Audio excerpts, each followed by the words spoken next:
So if you guys have been having a hard time catching those summertime bass, well, you're in luck, because here in just a few short weeks, your lake and your water that you fish is about to take on one of the biggest transitions of the entire year. If you guys know what to look for, this can be one of the best times to catch those big fish. So in this video today, we're going to dig into what to look for during that fall transition, how to find and follow those bass during that fall transition, and the lures you need to catch them with once you find them. So let's go ahead, guys, get this video started. Hope you enjoy it today here on Rocky Top Splash.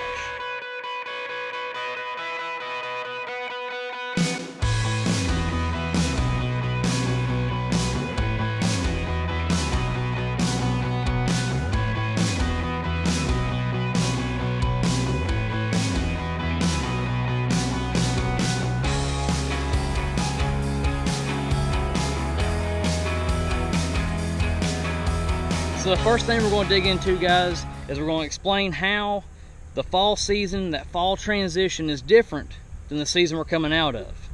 Out here in the summer, we've been out here punching, flipping grass, looking for the coolest water possible, isolated cover. We know these shaded areas. We know where these bass are going to be hiding for ambush points.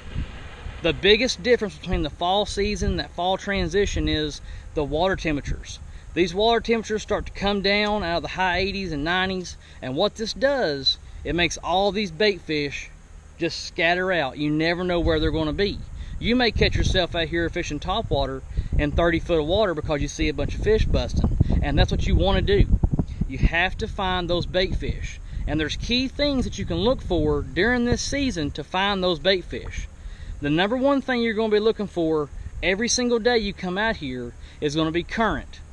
Now, current off the main river, current in creek channels, whether it's from TVA pulling or raising or low in water, whether it's from the wind, you need to find current. What this is going to do is these bait fish are not going to sit in that current. They're not able to sit. They're not strong enough to stay in that current. What this does, it pushes those bait fish back into coves. It pushes those bait fish up onto grass flats, up onto rock flats. An area where those bass can pin those fish to that area and get an easy meal. And a bass does not want to be out here chasing fish in 30 foot of water. They will when there's a large school and there's hundreds of bass with them.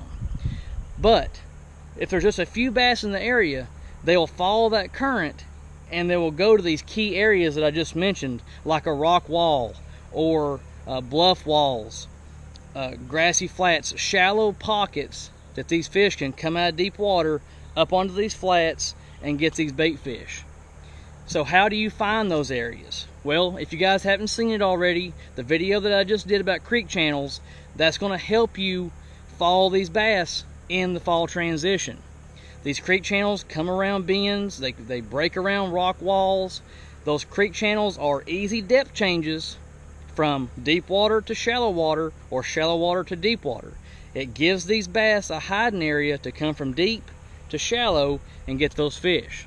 So if you guys want to, after this video, click on that video right there. That's going to really help you out on how to find and understand creek channels. So the third thing we're going to talk about today is the lures to catch these fish once you get to these areas. Before we dig into that, guys, I'd like to go ahead and invite you over to the community tab on Rocky Top Splash on the YouTube page. If you don't know what I'm talking about, go back to the main Rocky Top Splash page, click on the community tab. This is where I post a lot of polls, questions. It allows me to get to know you guys on a more personal level, post pictures, give me some instant feedback on what you guys are enjoying about the channel, what you want in the near future. I'd like to go ahead and give 3 big shout outs to Tyler Leachman, Wolfgang Robertson, and Jeff Guyton. I've really enjoyed having you guys on this channel for the last 3 years and getting to know you guys on a personal level. Jeff and Wolfgang, you guys are great fishermen. I love going out and hanging out with you guys, and I just want to tell you guys that I'm grateful for the opportunity that this channel has given me to do that kind of stuff.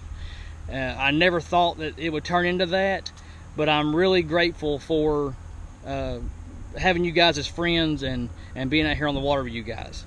So back on track to the lures for the fall fishing season. On that poll, you guys said that you had a hard time finding confidence lures. You know, in the summertime, you're dragging around jigs, big worms, like I said, the frog bite. The bite in the fall season is going to be a lot different than the summertime pattern. These fish are keyed in on bait fish. Now, that tells you two things. It tells you to throw bait fish type lures, and it also tells you that you're going to have a lot of competition for the bite. What are you going to throw when you find these fish out here just busting on these huge schools of shad? I've been out here before and had just monster fish everywhere, but I couldn't catch them for nothing. What you got to do is you got to make that lure stand out. Whatever that is, guys. This is going to be a great time for underspins. It's going to be a great time for spinner baits, chatter baits, all those reaction type lures, aggressive type square bills. You guys know that I love that 2.5 Strike King, that gizzard shad. I'm going to go ahead and have that tied on all the time. Lures like that, guys, it really comes down to whatever you have confidence in. You want to stay away from the worms and the jigs unless you find these schools and you've caught 2 or 3 small ones off the top of that school. Go ahead and throw a worm and a jig through the middle of that school. Those bigger fish are going to be laying on the bottom eating those dead fish that the smaller ones are killing off. Now, there is going to be some bigger fish in the middle of that school, but if you want a key element to get those bigger fish, go down on the bottom underneath those big schools. Topwater is going to be really good for fall fishing season. We're going to bring out the wobber plopper. We're going to bring out spooks. We're going to bring out poppers. Honestly, guys, you can make a list this long. Any lure that you've got confidence in, that's what you need to be throwing for the fall season. I like whites. I like white and chartreuse for dingier water. This is going to make it stand out, and that's about it, guys. I mean, if you do these things, this is going to help you put more fish in the boat throughout the fishing season. Don't forget to comment. Let me know if you guys need any more help with anything. I really enjoy making this video for you. I hope you guys enjoyed it. Share it around with all your friends. Give it a big thumbs up before you go. Get out there, guys, on this fall fishing season. When you get out there, fish simple and simply catch fish. See you on the next one.